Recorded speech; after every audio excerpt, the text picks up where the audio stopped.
Minha proposta é falar com vocês sobre construir relacionamentos fortes.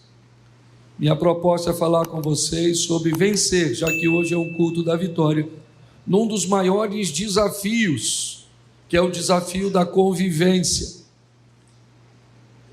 Ou seja, eu preciso vencer em meus relacionamentos. No domingo eu falei sobre a importância da individualidade. No domingo eu falei sobre nunca negocie sua individualidade. Evite abrir mão de mais de 50% de você. A não ser se você foi envolto em costumes bem tóxicos ao longo da sua história, prejudiciais, que não lhe permitiram crescer. E a pessoa que traz ou que entrou na sua vida num contexto principalmente matrimonial, trouxe consigo uma parte muito grande e positiva. Isso talvez te dê o direito de abrir mão de uma parte bem maior de você, para que essa pessoa tão bondosa, tão organizada,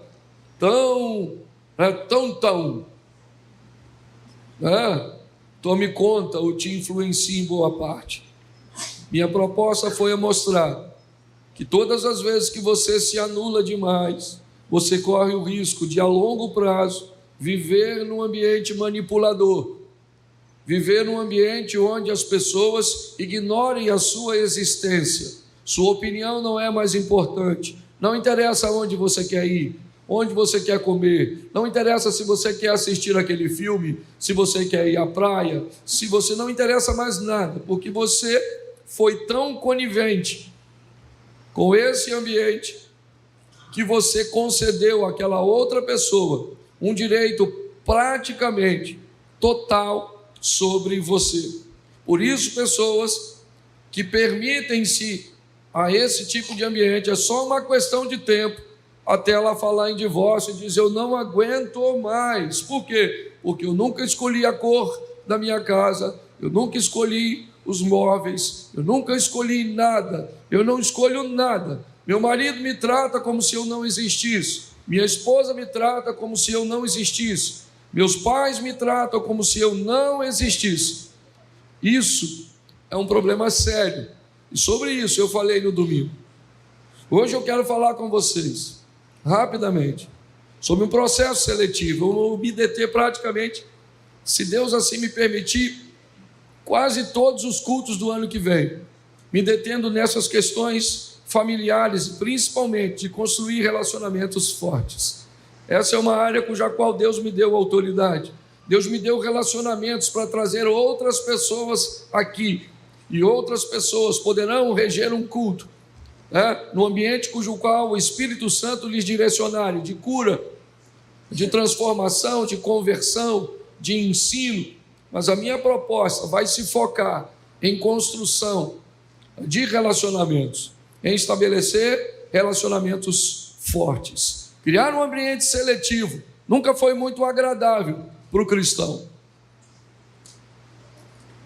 O cristão foi muito impregnado com a informação de que todas as pessoas são iguais, de que todos deveriam ter livre acesso à sua vida, a sua história, e de que todos que chegam até você devem ser recebidos com um bem-vindo. A Bíblia é bem clara ao dizer que bendito é aquele que vem em nome do Senhor. Se alguém não viesse para a sua vida endereçado por outra pessoa, esse texto não havia necessidade de ser escrito. Por quê? Porque se Deus enviasse todas as pessoas, para que dizer que aqueles que vêm em nome do Senhor são benditos? Quando Josué recebe a visita dos gibeonitas, eles trazem consigo uma roupa que os expõe a uma viagem muito longa, um alimento que ele acabou meio apodrecido, embolorado, ao longo de uma caminhada. A aparência dos gibeonitas era a aparência de alguém que vinha distante, eles buscam em Josué a paz. Josué faz uma aliança com eles. O que ele não sabe é que aqueles homens não vinham de uma jornada tão longa. Eles eram vizinhos bem mais próximos do que ele podia imaginar, mas eles tinham medo do povo de Deus. E por ter medo do povo de Deus, eles se disfarçaram e foram recebidos como alguém que deveria ser acolhido pelo povo de Deus, quando na verdade deveriam ser expelidos. Josué, não sabendo identificar isso, acabou recebendo como bem-vindo aquele que não deveria ser. O que Josué fez? Errou no processo de seleção. E quando ele erra no processo de seleção, ele tem sérios problemas mais à frente. A religiosidade que impregnou a mente dos cristãos, em sua maioria, fez com que cristãos tivessem medo, desconforto de estabelecer um ambiente seletivo. Então todo mundo é bom, todo mundo é bem-vindo, todo mundo deve ser bem recebido. Como modelo de entrada, está muito legal. Até que se prove o contrário, todos são inocentes, todos são bons. Mas a minha pergunta é, e depois que a pessoa entra, qual o seu critério? Para onde você pretende levá-las? Não existe pessoas erradas, todas as pessoas são certas. Elas apenas estão em lugares errados. Tem gente que é certinho para estar no consultório de um psiquiatra, de um psicanalista. E onde essa pessoa está? Na sua certidão de casamento. Ela é a pessoa certa, porém ela está no lugar errado. Mas até hoje, muitos cristãos, principalmente os mais focados em ambientes pentecostais, eles têm muita dificuldade de ouvir que alguém pode ser mau. Então recebe todas as pessoas com o mesmo nível. E aí começa a lidar com invejosos. Aí começam a lidar com pessoas falsas. Aí começam a lidar com pessoas tóxicas. E aí já o que ela quer é não estar mais em grupo. Acaba as reuniões, eu vou embora, eu não quero amigo, eu não frequento a casa de ninguém. Ninguém frequenta a minha casa. Não quero mais saber de homem, não quero mais relacionamento sério, não quero mais nada. Vou comprar um bicho, boto o nome de gente no bicho e vivo como bicho. Pare e pense, o que é isso? Pessoas fracassadas em seus relacionamentos. Às vezes você não precisa mudar de relacionamento, você precisa mudar de postura. A verdade é essa, às vezes uma mudança de postura torna você mais assertivo. Mas pastor, a Bíblia faz isso? Vou te mostrar a Bíblia falando o tempo inteiro de processo seletivo. Ela apenas usa um processo para cada situação. Eu acho isso perfeitamente, fácil de entender. Então coloca para mim primeiro o texto. Esté capítulo 2, verso 2. Esté, já tenho aí, ó. Imediatamente. E já leva a cera. Ou a bomba. Para encher o pneu. Então disseram os jovens do rei que lhe serviam: busquem-se para o rei moças virgens, formosas à vista. Preste atenção, nós temos aqui um ambiente seletivo. Existiam muitas mulheres no tempo de Assuero, mas Assuero vai estabelecer um concurso de beleza. O que ele quer? Alguém que seja bela, bonita. Mais o quê? Mais nada. Só isso basta. Tinha que ser bonitona e pronto. Pastor, o que você está querendo dizer? Eu estou querendo dizer que o critério de seleção deve ser estabelecido, primeiro, pelo cargo que a pessoa vai ocupar na sua vida, pelo nível de importância que essa pessoa vai estabelecer em você. ou com você, ou nos seus negócios, ou no seu ministério, ou na sua família. Quanto mais cedo você aprender a fazer isso, menos doloroso é. Porque quanto mais tempo você demorar, a idade te torna mais seletivo, obrigatoriamente. Você tem que começar com um processo de seleção desde cedo, mesmo que você não acerte todas. Por que é que tem gente que chega com 50 anos e só tem um amigo, 2 amigos? Não tem cabimento alguém viver nessa terra. Passar por centenas e milhares de pessoas ao longo de 50, 5, 6, 10 empresas, 5, 6, 10 colégios, 2, 3 igrejas, 4, 5, 6 residências, estados, bairros diferentes. Pessoas encontram o tempo inteiro e lidam com gente ao longo de 30, 40 anos e me dizem: pastor, eu não tenho um amigo. Pelo amor de Deus, você errou no processo de seleção. Não é possível que ao longo de 50 anos só tenha ido para a sua vida gente que o Satanás mandou. O texto bendito é aquele que vem em nome do Senhor, não se cumpre na sua vida, só vê gente ruim.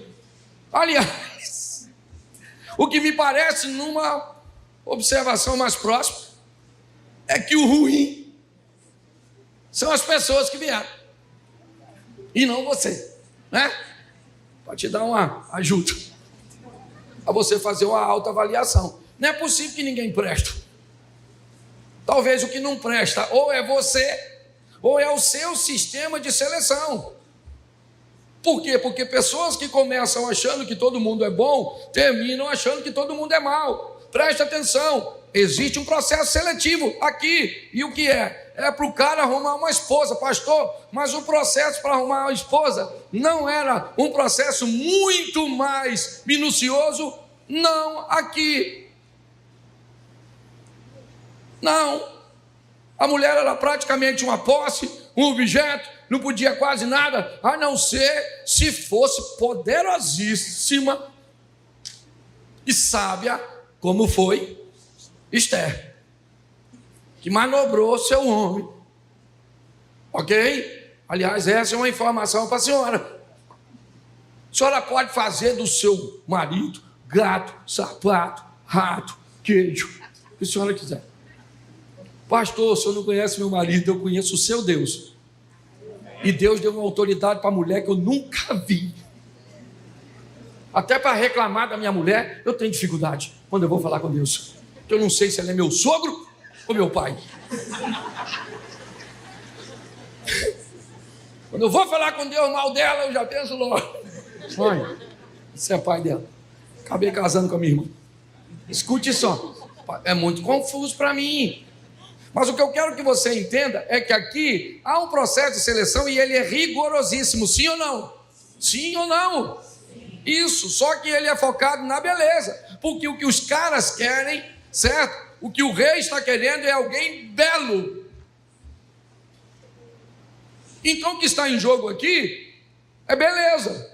Por quê? Porque o propósito precisa ser cumprido, mas é um processo de seleção que precisa ser observado. E ele foi bem feito, é verdade, ele teve êxito, mas ele aconteceu. Às vezes, por exemplo, você trabalha com moda. Uma das coisas que você trabalha com moda, se você estabelecesse um processo seletivo, ele seria qual? Beleza, não tem problema. Mas pastor, só bonito? É porque você estaria selecionando alguém para vestir o seu produto, para representar o seu produto, ok? E apenas isso é um contrato temporário, depois essa pessoa vai embora. Até porque você precisa de outras pessoas que te representem ao longo da sua história. Tá bom, mas é um processo de seleção.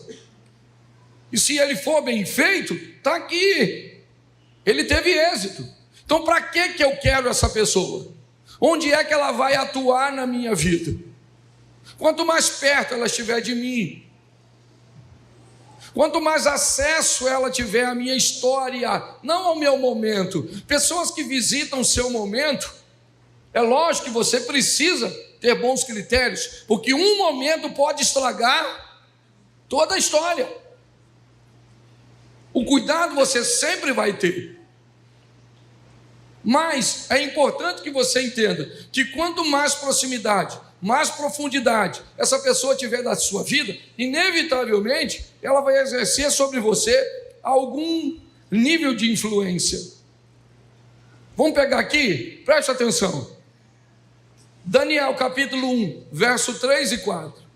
Outro processo seletivo. Preste atenção.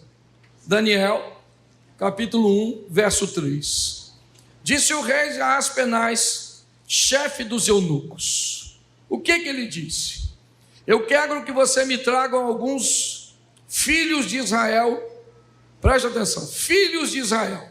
Tá bom, invadir Israel é o que está pedindo Nabucodonosor, rei da Babilônia. E o que eu quero? Eu quero trazer de Israel jovens. Por quê? Porque Israel tem fama de jovens com muito potencial. Israel tem fama de jovens como Davi, como o próprio Saul, que era jovem, e tantos outros como José. Eu poderia citar uma lista para você. Nabucodonosor não é à toa que foi dono do maior império que já pisou nessa terra, só perde para Jesus Cristo. O maior império, a cabeça de ouro da estátua de Nabucodonosor, representa a força. Construtor, em homenagem à sua esposa, de uma das 7 maravilhas do mundo antigo, os jardins suspensos da Babilônia. Se tem uma coisa que esse cara não é bobo. Se tem uma coisa que ele não é alguém que faz as coisas ao léu, ao acaso. O que ele quer? Ele quer fortalecer seu reino. E o que ele quer fortalecendo seu reino? Destruir o outro reino. Mas se ele quer destruir, não é melhor matar? Não para Nabucodonosor. Para Nabucodonosor, ele entende que para eu matar uma nação, eu não preciso tirar na vida das pessoas, eu preciso apenas tirar a possibilidade dessas pessoas de exercer raciocínio, de pensar. O que eu preciso é tirar das pessoas o desejo de querer alguma coisa. O que eu preciso é que as pessoas se entendam que é muito mais confortável viver com R$500 por mês sem precisar trabalhar. Porque você não precisa de nada. Isso é destruir uma geração. Isso é destruir uma nação. Para que você vai trabalhar, cara? Se eu te dou R$500 para você ficar em casa, para que você quer ir para a escola estudar, camarada? O conteúdo que eu vou botar lá é para você não aprender nada. Qual é a proposta? É destruir. Sempre foi destruir. Você está entendendo? Sempre foi. A proposta do mal sempre foi essa. Olha o que esse cara faz. Eu vou destruir Israel. Então como é que eu destruo? Eu faço um processo de seleção, onde eu vou unir o útil ao agradável. Eu vou tirar de Israel as cabeças pensantes, filhos de Israel, da linhagem real e dos nobres. Eu não quero qualquer um. Preste atenção. Jovens em que não houvesse defeito algum, formosos de aparência. Opa, a mesma coisa, não quero gente feio. Seleção. Eu quero uma turma de boa aparência, mas é para o concurso de beleza? Sim ou não? Então tem que ter mais do que beleza. Instruídos em toda a sabedoria, sábio em ciência, entendido no conhecimento e que tivesse habilidade para viver no palácio do rei, a fim de que fosse ensinado na letra e na língua dos caldeus. Processo de seleção. 3 anos depois, uma prova oral é feita pelo próprio Nabucodonosor, o Enem da Babilônia. Primeiro lugar passa Daniel. Segundo, terceiro e quarto lugar, seus 3 amigos. Um processo de seleção foi estabelecido. Para quê? Para que homens resolvessem problemas. Onde esse processo estoura com sucesso? Quando Nabucodonosor tem um sonho. Ninguém da Babilônia consegue interpretar. E por que que o desfecho é resolvido? Porque ele fez um processo de seleção correto. Ele morreu, seu filho ficou, uma escrita está na parede. Porque preste atenção, ele acertou no processo, o filho dele está colhendo o benefício daquilo que ele fez. É assim que funciona. A vida não começou em você, querido, e ela não para em você. Quem trouxe você a esse mundo pode ter estragado, mas se você consertar, você pode consertar a nova geração. Pare e pense nisso. Está aí um processo seletivo, muito bem feito, por Nabucodonosor, o rei da Babilônia. Onde está escrito isso? Na Bíblia. Por quê? Porque se é para ocupar um cargo, para resolver problema na minha vida, no meu ministério, nos meus negócios, não basta ter beleza. Se tiver beleza, bem. Mas se não tiver, pelo menos que seja sábio, entendido, apto para lidar em determinados ambientes, para servir o rei. Tivessem habilidade para viver no palácio do rei, postura, posicionamento, mais ouvido do que língua. Isso é a Bíblia falando de processo seletivo. Quer mais? Eu tenho bastante, dá para falar até amanhã. Salmo 1, já começa, não é à toa. Salmo, olha o salmista falando aí, só o verso 1, para ser rápido. Bem-aventurado o varão. Eu vou trocar essa palavra varão, porque os irmãos que vêm na igreja, às vezes não conhecem esse dialeto do nosso gueto. Fala varão, varoa, fogo puro. A irmã, manda logo um glória. Esse é um dialeto nosso, que temos irmãos aqui. Ana, cá fogo do céu, sangue de Jesus tem poder. Olha para onde é a saída de emergência.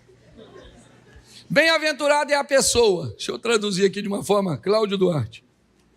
Bem-aventurada é a pessoa que... Não, vamos ler direitinho. Bem-aventurada a pessoa que escolhe seus conselhos, que escolhe seu caminho, que escolhe suas companhias. Pessoas terão sucesso quando forem capazes de escolher as suas companhias. Eu não sei se você já entrou numa furada por estar com uma pessoa que não deveria estar. Tem gente que vai preso por causa disso. Uma vez o camarada me chamou para ir buscar uma moto. Eu fui. Não vou falar o nome, não. Era amigo nosso, Zinho. E vinha eu e ele de moto. Eu nunca andei muito bem de moto, mas era só para transportar. Moto. Falei, vamos embora. No pedágio antigo me pararam. Ele parou também. Parou. Nós dois. Eu vinha na moto dele e ele em outra moto. Quando pegou a moto, que ele vinha, a moto era amarela, mas no documento estava branca. Menino, eu não tinha nada a ver. Eu estou falando sério, em nome de Jesus Cristo Nazareno. Eu me lasquei. Pensa num problema que deu por causa daquele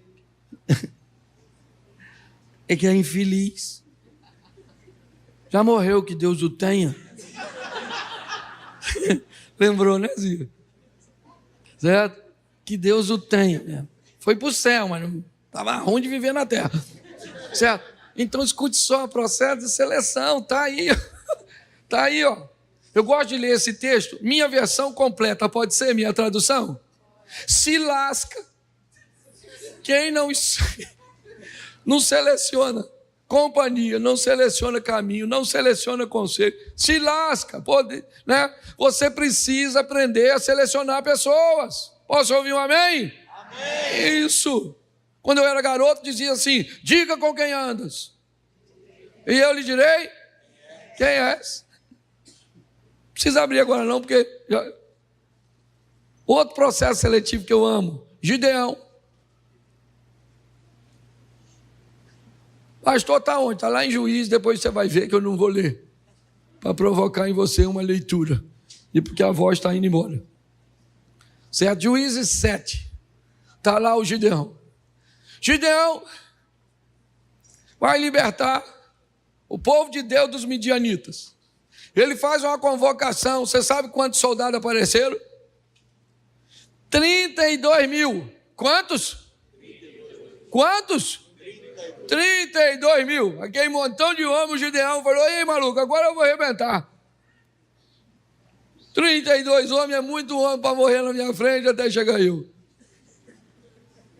Deus falou: Gideão, vamos fazer um processo seletivo? Ele falou: como é que é? Pergunta quem está com medo.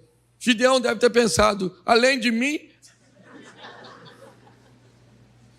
Ele falou: tem medo, rapaz, aqui tem medo não, rapaz, aqui só tem valente. Medo. Ô gente, quem está com medo pode ir embora. Foram 22 mil. Pensa você numa guerra vendo 22 mil ir embora com medo, e você também com medo, só não pode ir. Mas ele pensou, pelo menos ficou 10, né? Poxa, 10 mil dá, né? 32 era melhor. Mas não rolou. Também não quero nada com quem tem medo, não. Deus olhou e falou assim: Gideão, tem gente demais aí, filho.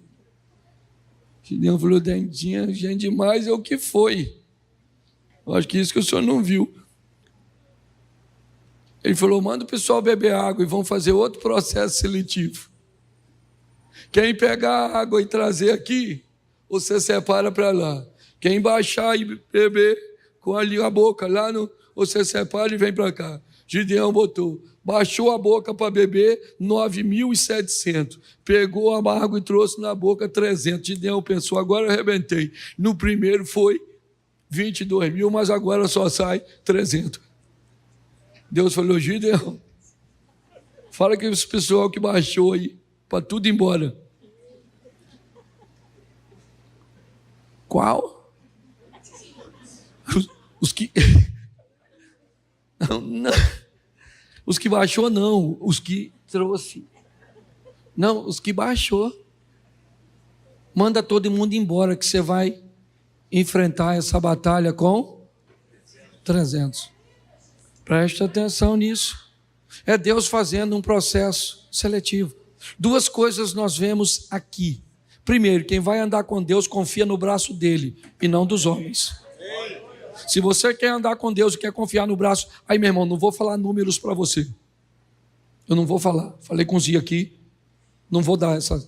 Mas hoje, ontem, se cumpriu a nossa história, a história do projeto Recomeçar. Certo? A maior oferta, nós começamos esse mês, em nome de Jesus, a construção. Glória a Deus! Mas, independente dessa oferta, escute o que eu vou falar. Nós recebemos uma oferta extraordinária. Você sabe por quê? Porque nós acreditamos que quem está à frente de tudo isso é Deus. É Ele que faz. Quando tinha 32 mil homens, Deus disse: eu não preciso disso. Gideão precisa, eu não. Pode ir embora os medrosos, 22 mil. Tem 10 mil, eu não preciso de 10 mil. Eu preciso de um grupo pequeno. Primeiro, que não tenha medo, porque medo eles não tinham, senão tinha ido embora com os 22 mil. Segundo, são vigilantes, são homens espertos. E terceiro, se não tinha medo quando tinha 22 mil, era para estar com muito medo quando só tem 300. se com 300 homens, depois de ver 31.700 homens irem embora, e os 300 homens diz: nós vamos, meu irmão, a seleção foi bem feita.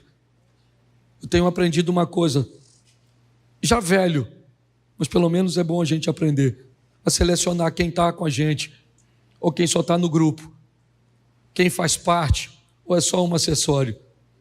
O dia que eu partir daqui, pode saber de uma coisa: minha alma vai, minha pulseira não, minha aliança não, porque acessório não entra. É assim que funciona. A história de Gideão nos dá uma lição do que é um processo seletivo bem feito. Eles foram lá com 300 homens e venceram a batalha. Quer o último texto? Para falar de processo de seleção, vamos falar com o poderoso Moisés. O único homem a ver a glória de Deus, ainda que por uma flecha. Olha a história desse cara. Eu preciso governar, eu preciso expandir, eu preciso conquistar a terra prometida. O que eu envio? Pessoas para observar a terra. Que tipo de pessoas? Preste atenção. Moisés recebe uma instrução de Deus. Eles têm que ser príncipes de suas tribos. Eles precisam ter credibilidade, porque quando eles voltarem trazendo a notícia, eles precisam exercer influência. É isso. O que há aqui é um processo de seleção, não vai qualquer um. Não. O que a Bíblia está mostrando o tempo inteiro, meus irmãos, é que quanto mais rápido você selecionar pessoas, entendendo o nível de proximidade, de intimidade que essa pessoa vai exercer sobre você, sobre sua família, sobre seus negócios, pode ter certeza que a sua vida vai ser bem suavizada. Não adianta nada. Você já viu alguém dizer assim: pastor, só arruma um homem duro. Pastor, só arruma mulher brava. Pastor, só arruma mulher que tem filho. Pastor, só arrumo isso, só arrumo aquilo. Você já notou que pessoas têm tendência a repetir comportamento? Se você não mudar a sua postura, pastor, e como é que eu faço isso? Você pode fazer isso de forma espiritual, porque Deus pode intervir na sua vida. Você pode fazer isso de forma profissional, recebendo ferramentas. Mas seja de uma forma ou de outra, o primeiro passo é você dizer: eu quero mudar de vida. Eu quero construir relacionamentos fortes. Eu não quero saber quanto tempo você é casado. Isso não significa muita coisa. Mas basta 10, 15 minutos de conversa de gente que é casado há 30 anos e você descobre que não consegue nem entender como é que eles estão juntos. Dorme em quarto separado, não tem nada. Você fala de diálogo, a pessoa diz: a gente conversa muito, eu não quero saber o tanto que você conversa, eu quero saber a pauta da sua conversa. Pare e pense sobre o que vocês conversam. Nós queremos construir relacionamentos sólidos e fortes. Nem sempre eles serão de paz. Não. Muitas vezes eles terão que enfrentar muitos conflitos. E talvez sejam esses conflitos que mostram a força. Por que você precisa de um relacionamento tão forte se você concorda com tudo com sua mulher? Que você concorda com tudo que seu pai faz? Que seu pai é seu herói? É muito legal. Seu papai, você ser o herói, é o perfeito, beleza. Agora, o dia que ele te decepciona e você achava que ele era tão perfeito, você vai ficar tão ferido que talvez para se curar seja muito difícil. E está assim de gente aqui. Relacionamentos precisam ser difíceis, porque são nas adversidades que se constroem relacionamentos fortes.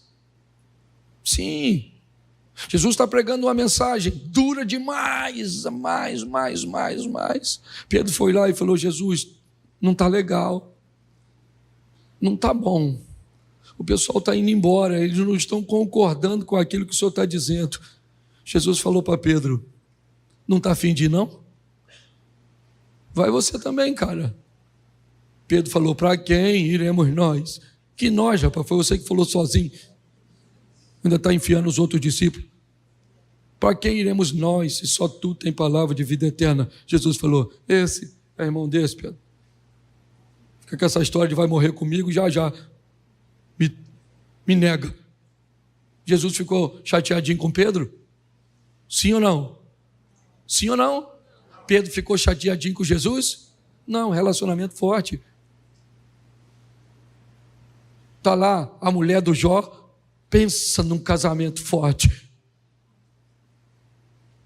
Jó perde tudo, fica sem grana. Esse dia uma moça entrou na minha live e me perguntou: casei com um cara que tinha dinheiro, agora ele está duro, o senhor acha que eu tenho que largar ele? Falei: minha filha, é ele que deveria largar você. Você deu um azar desgraçado para ele. Você casou, o cara tinha dinheiro, de repente o cara perde tudo. Você olha a mulher do Jó, está lá, meu irmão. Perdeu o dinheiro, sim ou não? Sim ou não? Perdeu os filhos, sim ou não? Perdeu a saúde, sim ou não? Perdeu os amigos, sim ou não? Perdeu a mulher? Nada, relacionamento forte. Ela falou para ele: por que você não morre, Jó? Ele falou: o quê, maluca? Ah, rapaz, você está doida. Ela falou: você tem que morrer, rapaz. Olha, você está sofrendo. Por que Deus não leva você? Ele falou: você é doido, essa pedra, essa praga dessa mulher. Pois é, está lá no capítulo 42, o cara enfia 10 filhos na mulher que falou isso dele. Porque não disse que ele trocou de mulher, ele trocou de filho. Fez 10 filhos, pelo amor de Deus, o cara fazia 10 filhos na mulher que mandou ele morrer. E eu gosto dela porque não ficou bagunçada, que ela poderia falar: ah, você me chamou de louca 15 anos atrás, nunca esqueço. Então morre feliz. Não. Estava lá, relacionamento forte. Hoje você não pode falar nada com ninguém que o relacionamento quebra. Nós estamos frágeis demais. Seu funcionário chega tarde, para você chamar ele a atenção, você tem que primeiro pedir desculpa. Vou falar um negócio com você aqui, não queria que você ficasse chateado assim, não. Tá bom? É assim, olha só, era para você ter chegado 8 horas. Você chegou 10. Não sei o que aconteceu, deve ter sido alguma coisa gravíssima assim. Estou querendo te ofender, não é nada. Meu Deus do céu, fica até sem graça de chamar atenção. Você está rindo, mas está sério.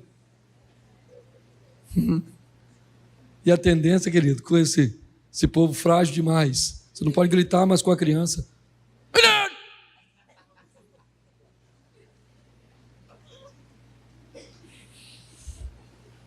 Você tem que levar o menino no médico. Aí ele vai olhando para o alto assim, ó.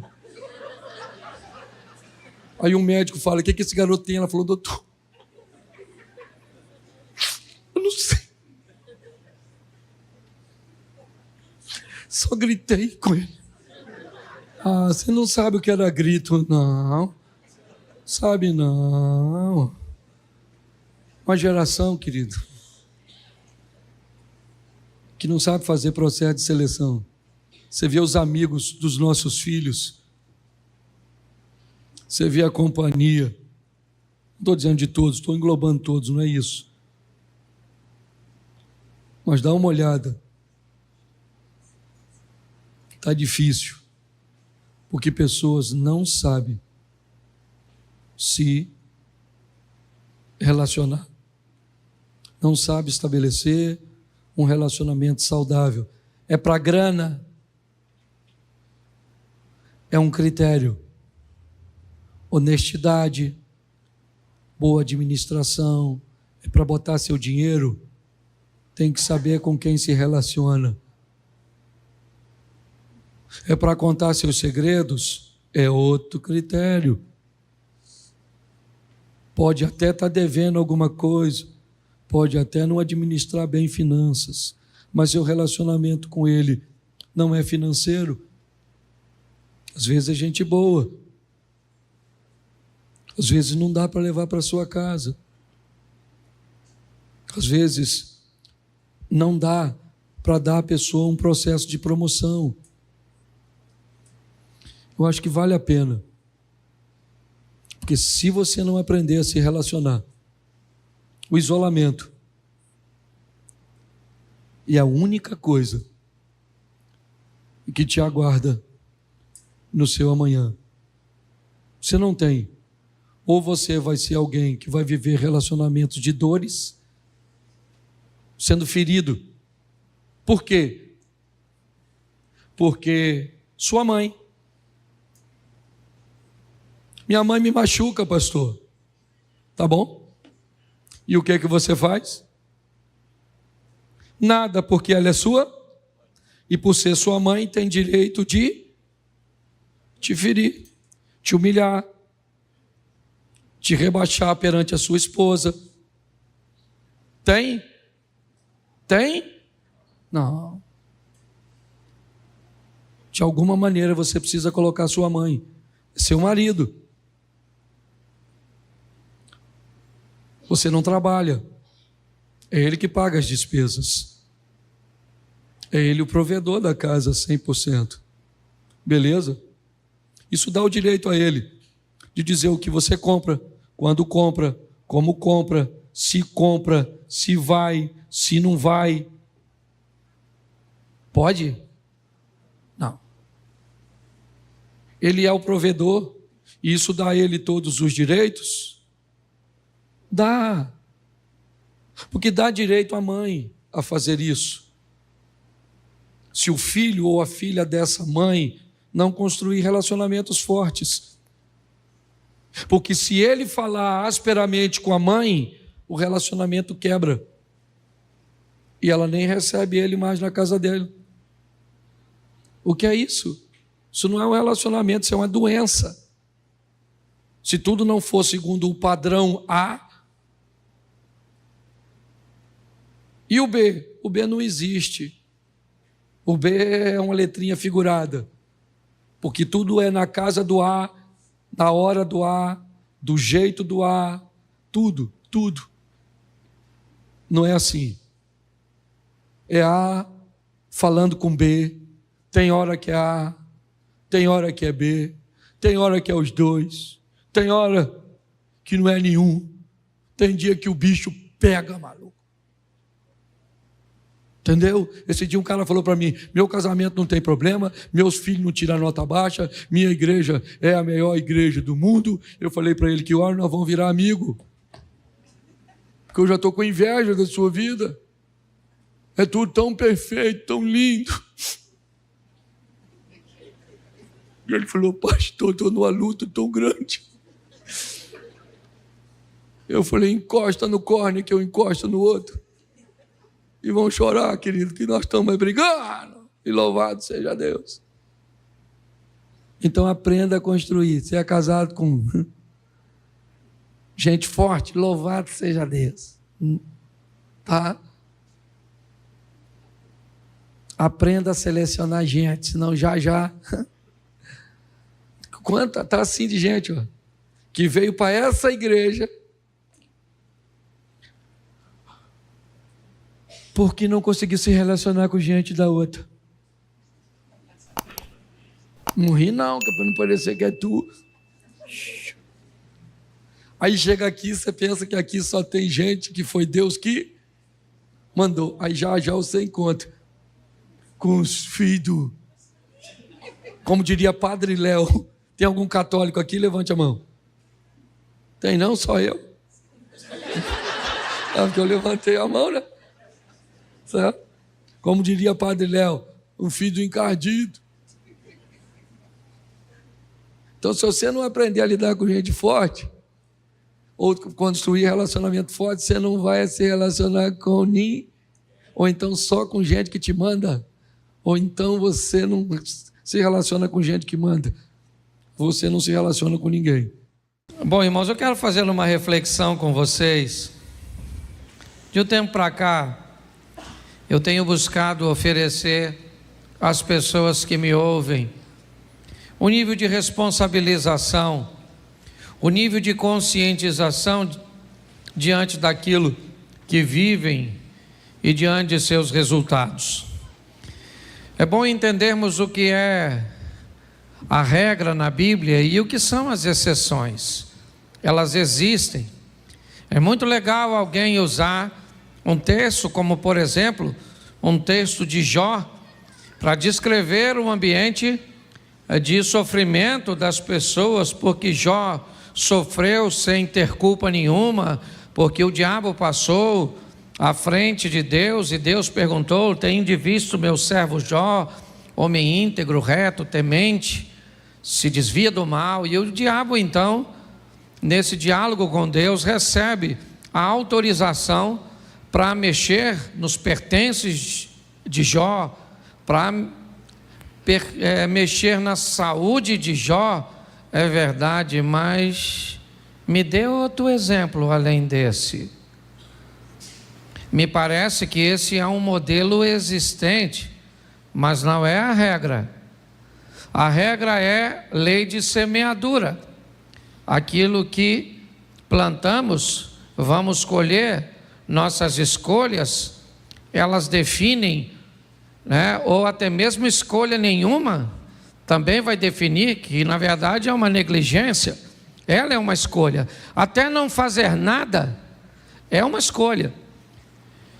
E muitas pessoas olham para o exemplo de Jó, e eu não vou dizer que ele não pode acontecer no decorrer da sua vida em algum momento, mas ele não é a regra. A regra é o que você está recebendo da vida, é a via de regra o que você está mandando para ela. O que você recebe do seu casamento é o que você manda para seu casamento. O que você recebe de suas finanças é o que você manda para lá. Então eu queria que você primeiro desse uma olhada comigo em dois momentos do indivíduo que eu quero usar aqui como exemplo. Coloca para mim, por favor, primeiro livro do profeta Samuel, capítulo 18, verso 6.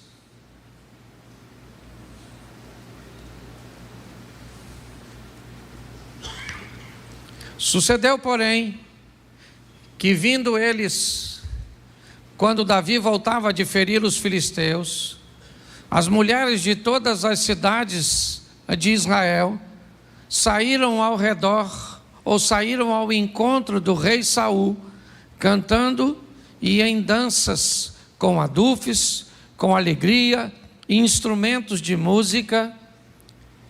E as mulheres, tangendo, respondiam umas às outras e diziam: Saul feriu seus milhares, porém Davi seus 10 milhares. Preste atenção, Davi está vivendo talvez um dos momentos mais importantes de sua vida.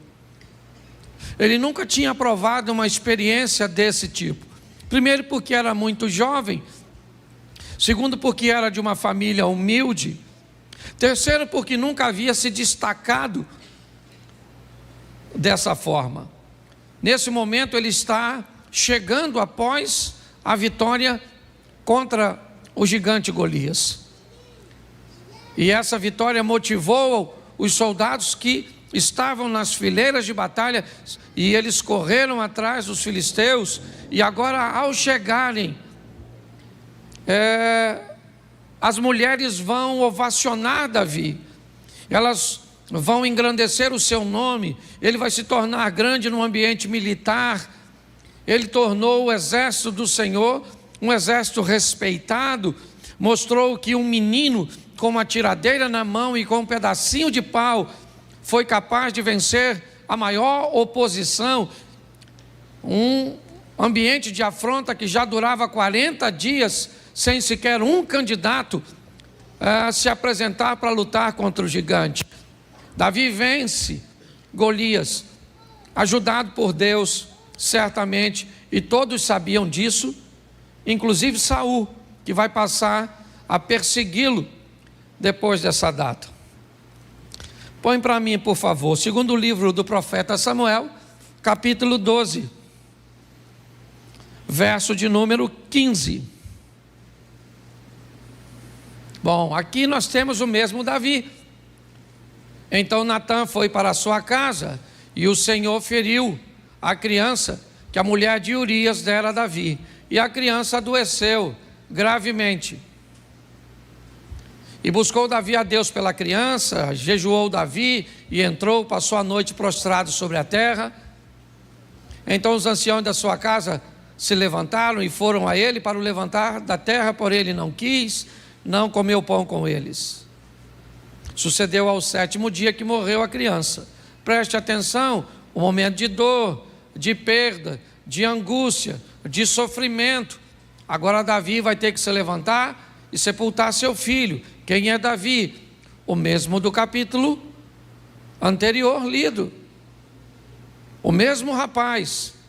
Agora um homem que foi ovacionado pelas mulheres, que foi respeitado pelos soldados. Agora, seus soldados sabem que ele fez nada menos, ou nada mais que nada menos, que deitar-se com uma mulher que era esposa de um de seus oficiais. Seu homem de confiança era Urias. Bom, se ele ganha o respeito no capítulo 18 de 1 Samuel, porque defendeu o exército, agora ele perde o respeito, porque se deitou, um cara dissimulado mandou matar o homem, cujo qual ele era o traidor.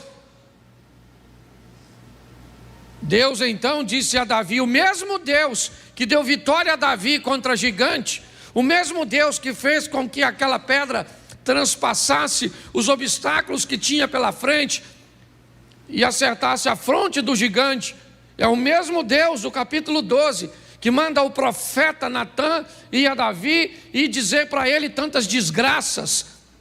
O seu filho morre, a espada jamais se aparta da sua casa. Você vai ver um filho seu matar o outro, você vai ver um filho seu estuprar uma filha sua.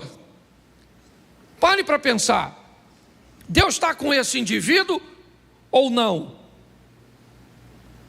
Quando nós olhamos para as vitórias que ele teve, nós descobrimos que Deus está com ele. Quando nós olhamos para as derrotas que ele teve, nós descobrimos que também Deus está com ele. Simplesmente não está defendendo. Eu preciso fazer uma reflexão com vocês sobre vida eterna e vida terrena. As pessoas estão misturando tudo. Nós precisamos ter um entendimento que são duas coisas bem distintas, ainda como o Abner citou, elas andem bem atreladinhas. Bom, queremos vida eterna, queremos salvação, então é simples demais. O carcereiro está querendo tirar a sua vida, e Paulo diz, crê no Senhor Jesus e será salvo tu e a tua. Preste atenção, que história é essa? Que coisa doida é essa? O cara crê em Jesus e ele vai ser salvo, eu entendo, mas como é que a casa dele vai ser salva, Abner? Se a salvação é individual. O que a Bíblia está querendo dizer? Que quando eu creio em Jesus, quando eu me torno cristão, eu salvo a minha vida e salvo a vida da minha casa. Será que eu tenho autorização de Deus para salvar a minha casa? Esse negócio virou coletivo? Não! O que a Bíblia está querendo dizer é que quando alguém é salvo de verdade, quando alguém pega a palavra de Deus e coloca na sua vida como regra de fé em prática, é só uma questão de tempo a quem está ao redor dele também seja alcançado. Vamos para o salmista, prepara uma mesa perante mim, na presença dos meus inimigos, unja a minha cabeça com óleo e o meu cálice transborda. Imagine que essa é a nossa mesa, você está sentado aqui e seus familiares estão ao redor. Você é esse copo, preste atenção. Esse é Deus, esse é você, seus parentes estão aqui. Vamos lá. Glória a Deus. Ó, quando você enche, o que está em você molha as pessoas que estão perto de você. O que a Bíblia está dizendo é que quando você está cheio, quando você é salvo, inevitavelmente, de verdade, o que está em você é só uma questão de tempo, até atingir seu cônjuge, até atingir seus filhos, até atingir seus pais, até atingir as pessoas que estão perto de você. É assim que funciona.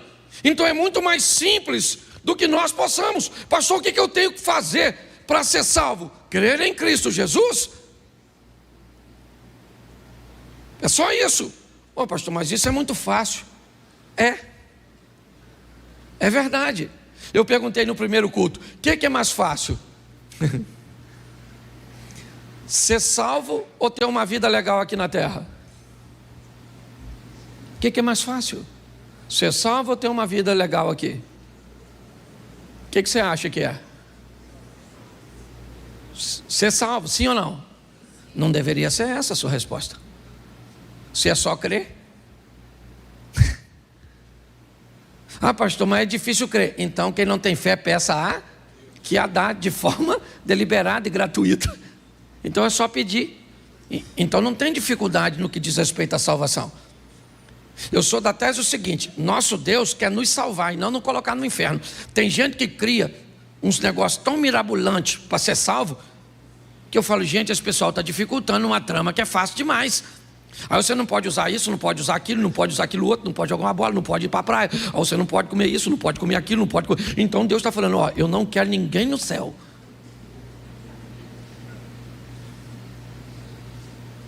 Ah, mano, preste atenção. Uma coisa é você facilitar, outra coisa é banalizar.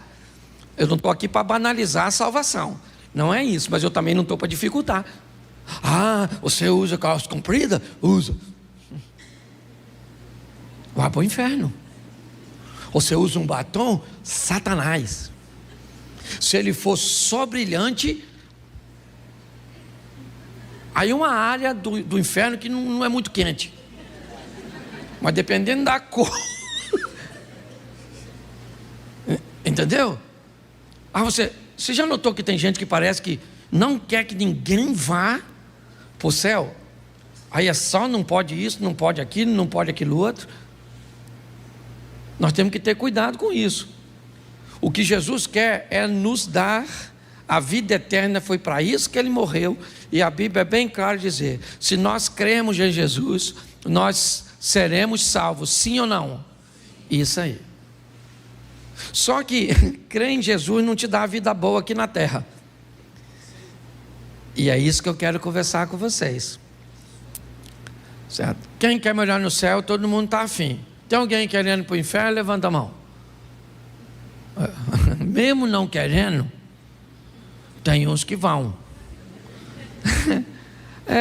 Eu penso assim, eu dou o meu parecer. Depois você pode avaliar, os teólogos de plantão, fica à vontade, os achólogos também, fique tranquilo. Preste atenção, para mim, para aqueles que já receberam e conhecem Jesus, se você morrer devagar, basicamente ninguém se perde, porque todo mundo vai para onde sabe o endereço.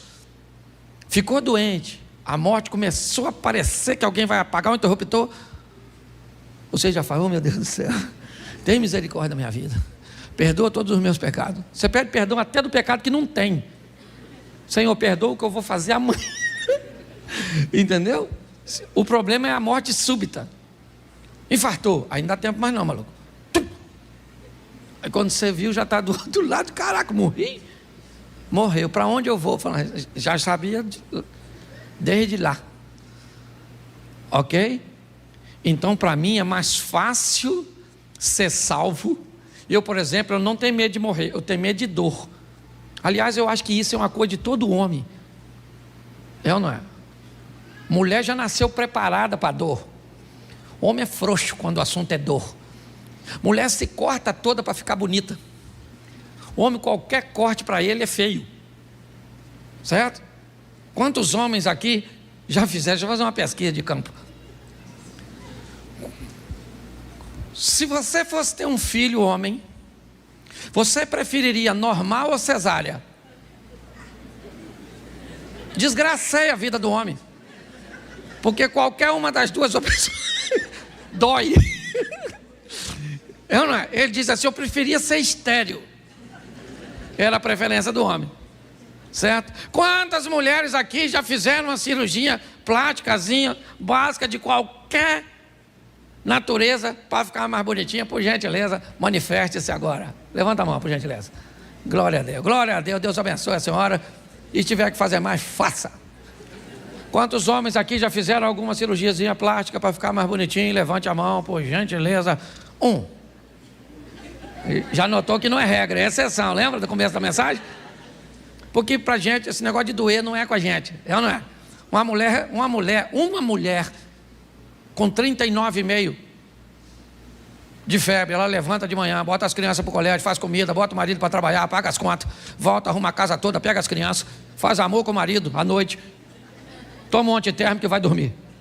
Seu marido 37,5, dá uma tonteira nele, a boca fica amarga, ele já mandou avisar todo mundo que não vai trabalhar e possivelmente a morte está rondando a vida dele, e já começa a dar senha de banco. É ou não é? A verdade é essa, querido. Eu preciso mostrar a você algo muito simples, mas que às vezes nós complicamos. Quando o assunto é vida eterna, é fácil. É crer em Cristo. Ok? Temer a Deus e crer em Jesus Cristo nos dá direito à vida eterna. Porém, viver aqui na terra é mais complicado. Por quê? Porque nós vivemos debaixo de uma lei. A lei da semeadura. Se você gosta ou não dela, ela foi criada pelo soberano Deus. Então Ele estabeleceu, e se você concorda com ela ou não. Por favor, pecados podem ser perdoados e anulados pelo sangue de Jesus. Erros precisam ser colhidos por nós aqui na terra. Deus não está aqui para consertar seus erros. Não, Ele está para pagar seus pecados.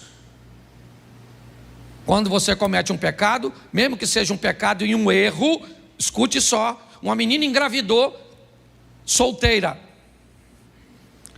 É pecado, sim ou não? Sim ou não? Sim. É errado, sim ou não? Sim. Jesus perdoa o pecado? E o erro? Não. Ah, o senhor está dizendo que uma criança foi um erro? Sim. Se essa criança vai nascer num lar que não tem estrutura nenhuma para mantê-la, isso foi um erro, criar uma situação dessa. Então as pessoas, me parece, estão confundindo, achando que Jesus está aqui para consertar erros. Não, a palavra de Deus está aqui para que venhamos diminuir os nossos erros. Se venhamos a cometê-los, que sejam erros que causam o mínimo de danos na nossa vida. Porque Deus está conosco, sim, sempre esteve com Davi. Deus disse isso para ele, que estaria com toda a sua descendência. O cetro jamais se arredará de Judá, até que venha aquele a quem pertence. Então Deus sempre esteve com Davi. Sim, e Deus disse para ele, através de Natã: o seu pecado foi perdoado, você não irá morrer, mas seu erro não. Seu erro foi computado, e agora você vai ter que colher o fruto disso. Então quero te mostrar um texto, porque me parece que depois de tantas indas e vindas, Davi aprendeu um pouco. E esse aprendizado eu acho que vale bastante para mim e para você. Põe aí para mim, segundo livro do profeta Samuel, capítulo de número 22. Verso de número 17. Vou botar o 18 que fica mais fácil para a gente adiantar. Preste atenção. Livrou-me do meu possante inimigo e daqueles que me tinham ódio, porque eram mais fortes do que eu. Preste atenção aqui. Davi está descrevendo um ambiente de batalha muito grande, e ele aqui me dá um ensinamento poderoso. Davi enfrentou muitas batalhas, e uma boa parte delas ele enfrentou sozinho. Ele enfrentou com seus soldados, com a sua estratégia militar, com sua força. Em muitos momentos, Davi sabia que tinha força suficiente, recursos suficientes para ele mesmo resolver seus problemas, sua adversidade. Mas esse texto também diz que em momentos da vida dele, ele enfrentou inimigos que eram mais fortes do que ele. Em momentos da vida dele, ele teve que lidar com desejos que foram superiores às suas vontades. Davi sabia que problemas que ele podia resolver, ele ia lá e resolvia. Mas ele olhou para a vida e diz: quando um possante inimigo vinha na minha direção, e ele era mais forte do que eu, presta atenção no verso 19. Olha só, encontraram-me no dia da minha calamidade. Não era apenas um inimigo mais forte, era um inimigo que buscou uma ocasião oportuna. Era um inimigo que se aproveitou do momento em que eu não estava muito bem. Porque a vida é feita de altos e baixos. Por que é que você acha que a vida, e a Bíblia diz que é melhor serem dois do que um? Porque quando um cai, se pressupõe que o outro está de pé. Que quando um está trabalhando, se o outro chegar, o trabalho rende mais. O que a Bíblia está dizendo é: se nós tivermos alguém perto de nós, provavelmente esse alguém não vai estar no mesmo momento, passando pela mesma situação que nós, ou às vezes mesmo que esteja, ele seja capaz de ter mais força do que nós, e nós podemos pedir a ele ajuda, ou menos força do que nós, e nós poderemos sair em socorro. Mas o que ele está dizendo é que esse inimigo, ele é mais possante, diz o verso 18, volta no 18 por favor. Ele é possante, ok? Ele vem com ódio, ele é mais forte do que eu, verso 19, e ele procura um momento que eu não esteja bem. Apesar de tudo isso, Davi diz uma coisa: o Senhor se fez meu esteio. O inimigo veio do jeito que ele quis vir, aproveitou o melhor momento contra mim, mas ele teve que lidar com uma coisa, com alguém que me amparava, e esse alguém era Deus. É isso que ele está escrevendo. Vamos ver por quê. Porque a gente precisa entender porque é que esse cara recebe o apoio de Deus, o esteio veio para ele e não vem para mim e para você. Porque é que ele tem apoio aí, é muito romântico e bonitinho. Eu leio na Bíblia que Deus vai socorrer um camarada, mas aí o Deus da Bíblia não é o Deus da Bíblia de hoje. Então por que é que esse Deus de Davi não vem me socorrer? O que Davi tem melhor do que eu? Se o Novo Testamento diz que Elias era um homem sujeito às mesmas paixões que nós, e eu posso transferir isso para Davi. Davi não tinha nenhuma vantagem sobre mim e nem sobre você. Então que história é essa de um Deus que vira esteio desse camarada no momento de calamidade dele, no momento de um ataque de alguém que é mais forte, certo? Do ataque de alguém que está odiando, e nós vivemos tudo isso. Cadê Deus? Vamos descobrir se tem alguma coisa que nos diferencia de Davi, porque talvez tenha. Porque é muito legal você ler o texto, né, na carta dos Filipenses. Porque Deus, segundo as suas riquezas, retribuirá em glória. É muito legal. A diferença é só o seguinte: quando você lê esse texto, lembre-se para quem ele foi escrito. Ele não foi para você, ele foi para os Filipenses. Paulo está dizendo que os filipenses merecem receber de Deus uma recompensa pelo que fizeram, e não sou eu nem você. Pô, pastor, então o senhor está dizendo que esse texto não é para mim? Não, é para os filipenses. Mas você pode fazer parte dele se você fizer a mesma coisa que os filipenses fizeram. Quando você faz a mesma coisa, você se insere num grupo que pode receber, não necessariamente vai, mas pode. Dá a você o direito de ir para o trono e falar com Deus, repetir um comportamento daquele cujo qual aprendi na tua palavra, Senhor. Eu não sei se você já fez essa oração, sabe? Quando você quer reivindicar alguma coisa, e aí reclamar no sentido positivo, fazer uma reclamação, reivindicar, você vai com o texto bíblico, mas vai com um comportamento que sustenta esse texto bíblico, que é isso que nós vamos ver agora. Deus se fez esteio, está tudo direitinho. Põe o verso 20. Tirou-me do lago e arrebatou-me dali, porque tinha prazer em mim. Bom, então Deus tem prazer em Davi. Por que que Deus tem prazer nesse cara? Vamos dar uma olhada. Lembrando a você que o capítulo 12 já passou. Esse cara que vocês estão vendo aí foi o cara que venceu o gigante, foi o cara que matou o leão, foi o cara que matou o urso, foi o cara que não matou Saul. Ele foi o cara que se deitou com Batseba, que conspirou para matar Urias. Esse camarada aqui cometeu erros e acertos ao longo de sua vida, mas o capítulo 12 ficou para trás de 2 Samuel. O 17 e o 18, então o 16, onde a história dele começa, está anos atrás. Ele tem que aprender alguma coisa com a vida. E quando ele diz que Deus tem prazer nele, presta atenção, porque o texto seguinte já foi: recompensou-me o Senhor conforme a minha justiça. Aqui Davi começa a dizer que estilo de vida ele está vivendo agora.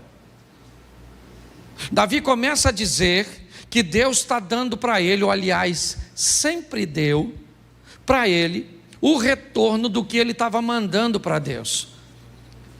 É como se você estivesse vivendo diante de um espelho, e cada movimento que você faz aqui, o espelho repete lá. Davi está dizendo o seguinte: o Senhor me recompensou conforme a minha justiça, não a sua justiça. Deus não te recompensa segundo a justiça dele. Deus está para te recompensar segundo a sua justiça. É lei de semeadura. Como você vive, como você procede, é exatamente o que volta para você. É isso que ele está dizendo. O Senhor me recompensou. Como? Com a minha justiça. Por quê? Porque você venceu o gigante quando estava alinhado com Deus. Por quê? Porque você enterrou seu filho quando estava desalinhado com Deus. Quem é que está na sua vida? Deus. Para te dar o quê? O que você merece segundo a sua justiça. Pastor, mas eu não posso estar vivendo uma injustiça. Claro que pode, desde que essa injustiça entre na história do Jó, onde você está vivendo um momento que seja de provação. Se esse é seu momento, levante sua cabeça, segure a onda como fez Jó. Nu saí, nu eu volto, louvado seja o nome do Senhor, recebi o bem de Deus, por que não receberia o mal? E se é um cara íntegro, correto, equilibrado, recebendo, os amigos dele vão visitá-lo, e qual é o discurso? O que você fez de errado? Ele disse: eu não fiz nada de errado. Tem que ter feito, porque na cabeça de algumas pessoas, você não pode sofrer que tem pecado. Não, existem momentos bem isolados, que seu sofrimento não tem nada a ver com isso. Mas entenda bem, ele é bem isolado. Pare de dizer, quando alguém estiver falando, essa aqui, esses dias, falou: Cláudio, se você souber o que estão falando a nosso respeito. Eu falei para ela: Mary, quando alguém fala algo a nosso respeito, duas coisas podem ser. Primeiro, pode ser verdade. E se pessoas falam verdade a nosso respeito, isso significa que nós precisamos mudar a nossa postura e corrigirmos a nossa rota. Segundo, pessoas podem estar falando mentira a nosso respeito. Então vamos descobrir o que elas estão falando. Se for verdade, a gente corrige. Se for mentira, é a única forma que a pessoa tem de falar mal a nosso respeito. Quando alguém fala mal de mim e é em verdade, eu não tenho o que fazer. O que eu posso fazer? A melhor maneira é você viver de uma forma tão honesta que o único jeito que alguém tenha para falar mal a seu respeito seja com mentiras. Não tem jeito. Ah, mas vai se ver com Deus. Não vai não, filho. Não vai não. Para se ver com Deus, tem que falar com você mal de você injustamente. Mas se você estiver fazendo, vão falar e vão falar e vão falar. Entendeu? Por quê? Porque você está dando motivo. Se nós entendermos isso, talvez vamos lidar melhor com o nosso posicionamento. Davi, ele está dizendo que a justiça dele é que vive na vida dele. Ah, Deus vai mandar para... Não, Deus. Segundo a minha justiça, o Senhor me recompensa. Certo? Eu vou viver segundo a pureza das minhas mãos. Minhas mãos, meus atos, minhas decisões, é isso. O ambiente de ação também é visto na Bíblia como mãos. Então, como eu ajo, certo? As minhas ações, se elas forem puras, eu recebo resultado disso. E ele pensa, e ele continua. Dá uma olhada no 22, porque vai embora. Porque guardei os caminhos do Senhor e não me apartei impiamente do meu Deus. Ele está descrevendo porque ele é um cara abençoado. Não é por acaso, não é porque Deus gostava dele e não gosta da gente. Ele está descrevendo: eu recebi justiça porque agi com justiça. Oh, mas ele não agiu com justiça quando ele matou Urias. Beleza, então quando ele matou Urias, ele viu seu filho ser morto. É assim que funciona. Eu preguei esse dia sobre Jacó e Esaú, lembra? Jacó trai o irmão e não resolve o problema e viaja. Quando ele chega lá, Esaú não está lá para se vingar, mas quem é que está lá? A traição. Então a traição pulou do Esaú para o Labão. Então Jacó traiu Esaú e Labão traiu Jacó, porque o futuro está lá te aguardando. É assim que funciona.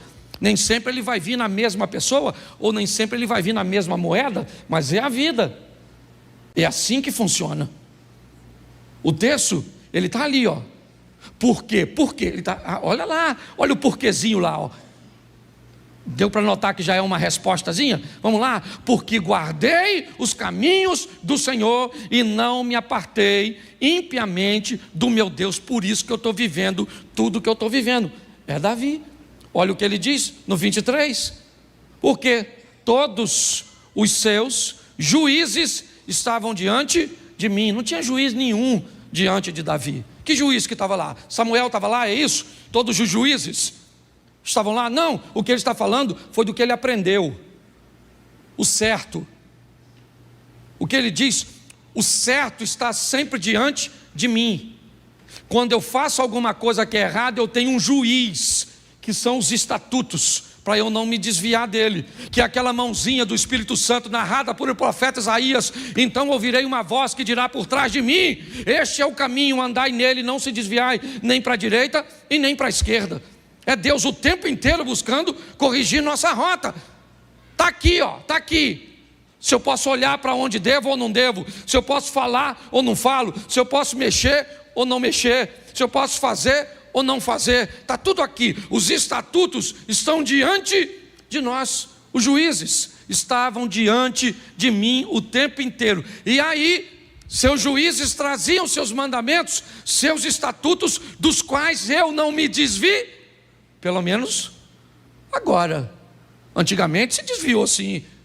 Que negócio é esse desse camarada vir dizer que é um santinho, que é alguém que não comete erros? Dos seus estatutos eu não me desviei. Ele poderia encontrar com Simei, ou com daqueles que conheciam o seu passado, e dizer: meu irmão, eu conheço você, em 1992 você fez isso. Ele falou: meu irmão, mas nós estamos em 2022, eu não sou a mesma pessoa que era antes. Estou andando com Deus já faz tempo. Naquela época eu já estava andando com Deus, mas não na intensidade que eu estou andando hoje. Naquela época eu ainda fazia, eu ainda falava, eu ainda sofria consequências. Hoje não. É o que ele está dizendo: dos seus e de seus estatutos eu não me desviei. Mas isso é capítulo 22. Não queira ler esse texto aqui, sem antes conhecer a história do cara que escreveu. E ele continua dizendo, vamos lá, ele vai repetir novamente: porém fui sincero perante ele, e guardei-me da minha iniquidade. Isso, Davi está falando de fraquezas, mas não está falando mais de fracasso. Preste o que ele diz: eu fui sincero. Sincero, o que é sinceridade? É dizer a verdade. Eu estou sentindo, eu estou sentindo. Eu estou legal, eu estou legal. Eu não estou legal, eu não estou legal. Eu estou fraco, eu estou sentindo isso e não deveria sentir.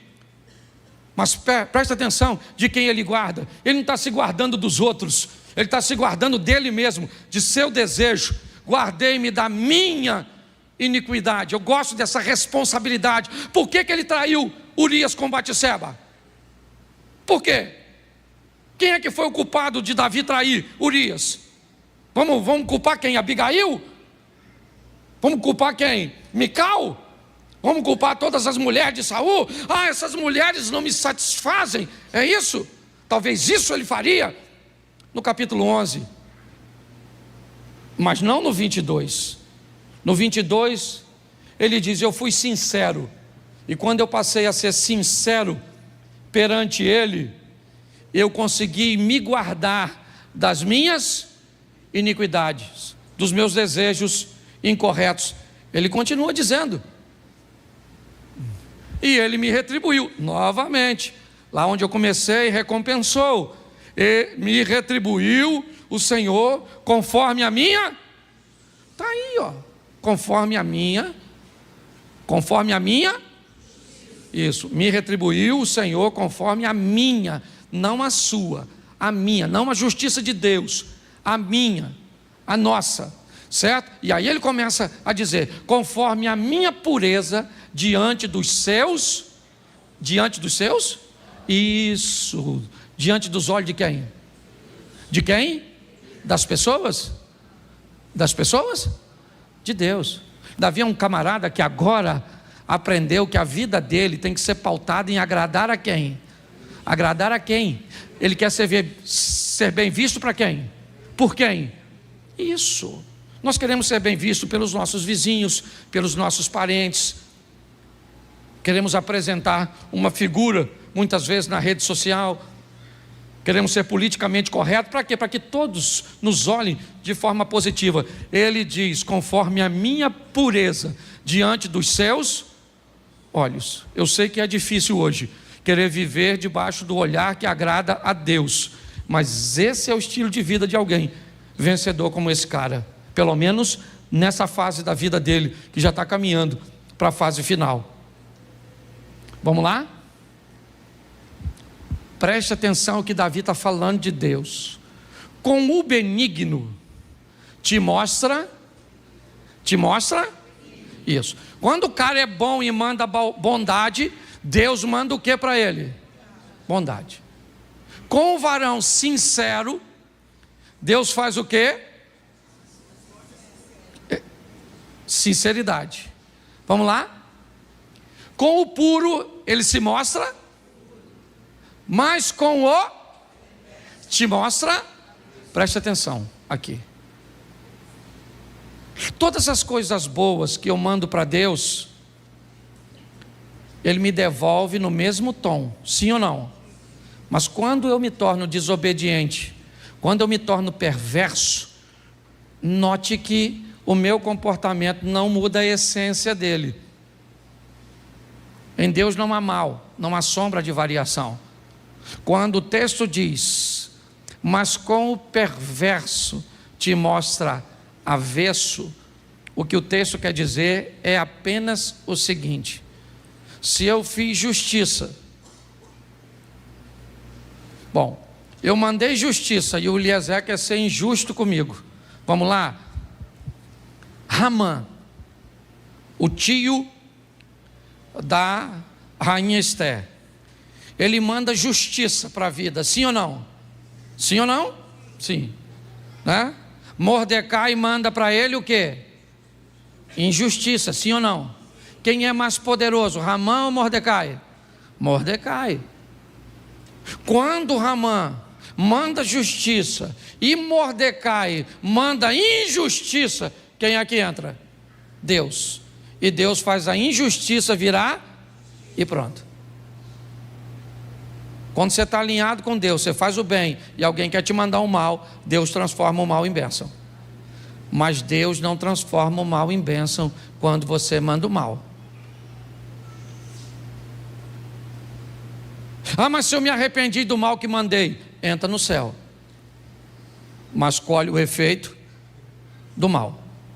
Por isso o texto diz que todas as coisas boas, você mandou pureza, vem pureza. E se alguém tentar de forma incorreta, Deus entra com providência.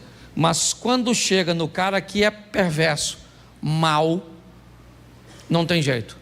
Eu mandei maldade, Deus faz o quê? Continua onde sempre, no controle de todas, só não se mete. Poxa, pastor, não concordo com isso. Beleza, os caras vão jogar os 3 amigos de Daniel na fornalha. Lembra? Sadraque, Mesaque e Abednego, Ananias, Misael e Azarias. Eles morreram, os 3 rapazes. E os caras que foram jogar ele, morreram ou não? Morreram ou não? Sim. Ué. Vamos lá? Jogaram Daniel na cova dos leões. Beleza. Daniel morreu? Os caras que conspiraram contra Daniel, quando entraram na cova, o leão matou? Vamos lá. O povo está atravessando o mar. Eles morreram afogados? Os egípcios que vêm atrás morreram? Era gente. Do mesmo jeito. Dá para você entender isso? Você quer fazer separação entre o povo de Deus? Faça, fique à vontade. Só estou te mostrando que sempre tem 2 grupos: dos alinhados e dos desalinhados. É só isso. O tempo inteiro Deus está querendo falar isso comigo e com você. Que estilo de vida você quer? Ah, pastor, mas Deus é amor. Beleza. Dizer que Deus é amor não está errado, mas a resposta também não está correta. Ela está incompleta. Um bolo é farinha, sim ou não? Sim ou não? Não. Só farinha? Um bolo é farinha? Um bolo é açúcar? Um bolo é fermento? Um bolo são ovos? É manteiga? Sim ou não? Então por que na hora que nós vamos delinear Deus, Ele é só amor, e aí qualquer tipo de amor vale, qualquer coisa pode? Não, porque amor, porque Deus é amor. Não, Ele é amor, mas Ele é fogo consumidor. Ele é amor, mas Ele é justiça. Nós temos uma série de coisas. Está na hora de você parar de sofrer, fazendo o quê? O mesmo que as pessoas fizeram quando aprenderam as lições da vida. Não foi fácil para esse camarada. Começou no 1 Samuel 16, quando ele entra na história. Momentos extraordinários, fantásticos, é verdade. Mas ele também aprendeu a duras penas o que era desobedecer a Deus, o que era fazer besteira na vida. Mas finalmente, o capítulo 22 chegou para esse cara. E agora esse cara sabe que o que ele vive é nada mais, nada menos do que o reflexo do que ele envia. E aí ele mudou, aí ele ampliou sua mente. E dê uma olhada no final da história de Davi. Começa a ler depois desse texto. Dá uma olhada nesse cara. Vai ver como ele treinou seu filho Salomão, seus conselhos. Vai ver como é que esse cara demorou, mas aprendeu. Eu não sei quanto quanto falta para você e eu ainda aprendermos nessa vida. Eu só aprendi uma coisa: cuidado com seus erros, porque eles também são colheitas. E cuidado com as colheitas, porque tem colheita que leva tempo para colher. Tempo para colher, tempo para colher, tempo. Dependendo do que você semeou no coração da sua mulher, pode ter passado 20 anos e você ainda anda colhendo alguma coisa. Ou você trata isso de forma correta, taca fogo, não pega o restante da colheita, monta um ambiente com a esposa, incendeia esse troço tudo, purifica o solo e dá um jeitinho de plantar de novo. Fecha seus olhos, por favor, feche seus olhos. Pai, em nome de Jesus, ouvimos muito a respeito do Senhor e muitas vezes achamos que não temos os mesmos direitos, que pessoas são mais facilitadas do que nós, que resultados eles nos apresentam uma parcialidade do Senhor para com algumas pessoas. Mas sabemos que isso não é verdade, porque o Senhor é justo. E em nome de Jesus, que possamos entender como Davi, no aprendizado, que recebemos aquilo que enviamos. Então que venhamos, ó Pai, nesta noite, guardar no nosso coração da nossa iniquidade, sermos sinceros diante do Senhor, aprendemos a lidar com o nosso temperamento, com os nossos desejos e buscarmos sermos puros diante dos Teus olhos. Abençoa, ó Deus, a nossa caminhada de fé e que possamos provar resultados extraordinários nesta terra. Não apenas sobrevivermos, recebendo sempre o suficiente para cada dia, mas que possamos viver recebendo mais do que necessitamos, para que possamos também ajudar outras pessoas. Leva-nos aos nossos lares, guardado por Tuas boas mãos poderosas, que o Teu poder venha transbordar, ó Pai, o nosso cálice, de tal maneira que alcance aqueles que estão próximos de nós. Te damos graças por tudo, ó Deus. Que tenhamos uma semana de bênção, uma semana de vitória, uma semana de boas notícias e de bons negócios. Que o grande amor de Deus, nosso Pai, a graça de nosso Senhor e Salvador Jesus Cristo e as doces consolações do Santo Espírito de Deus seja para com todo o povo do Senhor, e todos digam: